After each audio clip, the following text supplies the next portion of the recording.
कर्म का फल, हम सब ने ये बात तो सुनी ही है, लेकिन इसका असली मतलब क्या है? क्या सिर्फ अच्छे काम का अच्छा नतीजा? आज हम एक ऐसी कहानी की परतों को खोलेंगे जो ईमानदारी और लालच की सदियों पुरानी लड़ाई के जरिए हमें इस सवाल का जवाब देती है। एक सवाल जो हम सब कभी ना कभी खुद से पूछते हैं, क्या ईमानदारी का रास्ता हमेशा सही मंजिल तक पहुंचाता है? खासकर तब जब चारों तरफ बेईमानी का बोलबाला दिखता हो। तो चलिए इस कहानी के साथ इस सवाल का जवाब ढूंढने की कोशिश करते हैं।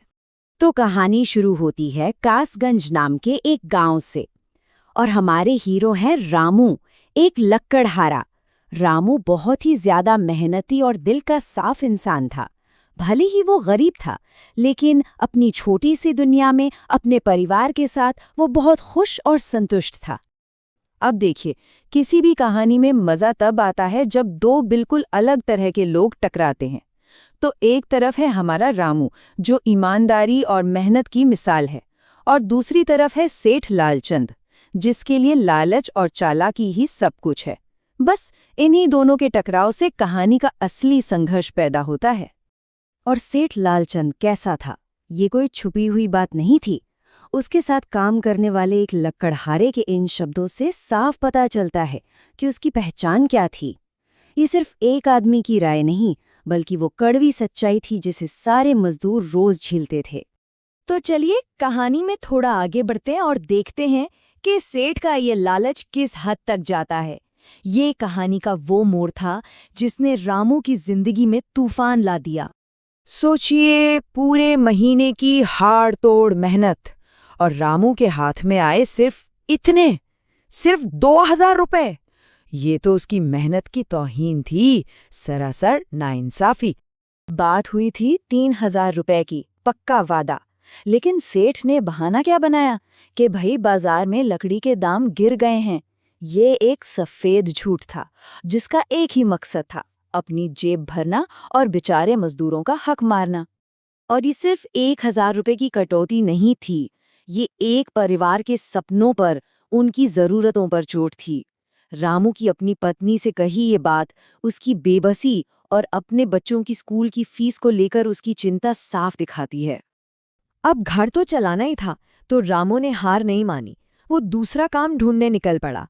पर उसे क्या मालूम था कि ये तलाश उसे एक ऐसी दुनिया में ले जाने वाली थी जिसकी उसने कल्पना भी नहीं की थी। तो हुआ यूं कि रामू ने पहले तो पूरे गांव में काम ढूंढा, कहीं कुछ नहीं मिला। निराश होकर जब वो घर लौट रहा था, तभी अचानक भैंसों का एक झुंड उसके पीछे पड़ गया। जान बचाने के लिए वो भागा और भागते भागते एक अनजान छिपी हुई गुफा में जा पहुंचा। देखिए कैसे जिंदगी के सबसे बड़े मौके अक्सर मुश्किलों से ही निकलते हैं। गुफा के अंदर उसे एक टोकरी दिखी। जैसे ही रामू ने उसे छूने के लिए हाथ बढ़ाया, एक भारी गूंजती हुई आवाज ने उसे रोक दिया। और सामने कौन था? एक जिन। बस यहीं से कहानी में जादू की एंट्री होती है। तो ये टोकरी कोई मामूली टोकरी नहीं थी, ये एक जादुई टोकरी थी। एक ऐसी चीज जो इसके अंदर रखी गई किसी भी एक चीज को कई गुना, मतलब अनगिनत बार बढ़ा सकती थी, बशर्ते उसका इस्तेमाल सही से किया जाए। अब देखिए, जिन ने टोकरी तो दे दी, पर साथ में कुछ बहुत जरूरी नियम भी बताए। पहला, कि इस गुफा में सिर्फ साफ दिल वाला इंसान ही आ सकता है, और वो तुम हो। दूसरा, अब से ये टोकरी तुम्हारी है, लेकिन सबसे बड़ी शर्त ये थी कि तुम इसमें जो भी चीज पहली बार डालोगे, ये सिर्फ उसी को बढ़ाएगी। अगर कुछ और डालने की कोशिश की तो अंजाम बुरा होगा। तो चुनाव बहुत सोच समझकर, बिना किसी लालच के करना था। ये रामू के किरदार का असली इम्तिहान था। तो अब रामू के सामने जिंदगी का सबसे बड़ा फैसला था। वो इस जादुई टोकरी में आखिर क्या डालेगा? उसका ये एक फैसला उसकी पूरी जिंदगी तय करने वाला था। और यही रामू की समझदारी दिखती है। देखिए, कोई और होता तो शायद सोने के सिक्के या खाना मांगता, पर रामू ने ऐसा नहीं किया। उसने चंदन की लकड़ी का वो टुकड़ा चुना जो उसने बड़े जतन से संभाल कर रखा था। उसका इरादा था एक ऐसा काम शुरू करना जो लंबे समय तक चले। और उसका ये प्लान कमाल का काम कर गया। उसने चंदन को बहुत मुनासिब दाम पर बेचना शुरू किया। नतीजा, आम लोगों से लेकर बड़े बड़े व्यापारी सब उसके पास आने लगे। उसने सिर्फ पैसा ही नहीं कमाया, बल्कि इज्जत भी कमाई। लेकिन कहानी यहाँ खत्म नहीं होती। असल कहानी तो अब शुरू होती है। पैसा आने के बाद रामू ने क्या किया, वही है कर्म का सच्चा फल। ये है इस कहानी का दिल। रामू ने सिर्फ अपने बारे में नहीं सोचा, उसे अपने वो सब साथी याद आए जो आज भी सेठ लालचंद के यहाँ पिस रहे थे, और उसने फैसला किया कि वो अपनी इस खुशहाली को अकेला नहीं जिएगा, सबके साथ बांटेगा। तो रामू ने क्या किया? उसने एक बिल्कुल नया सिस्टम बनाया।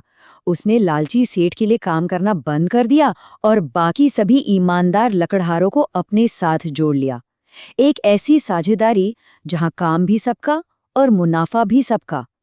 मतलब उसने शोषण की जगह सहयोग और बराबरी का एक समुदाय बनाया। तो आखिर में सवाल फिर वही है, कर्म का सबसे बड़ा फल क्या है?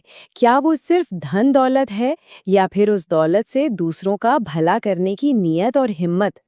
रामू की कहानी हमें यही सोचने पर मजबूर करती है कि असली अमीरी पैसे में नहीं, बल्कि देने में है।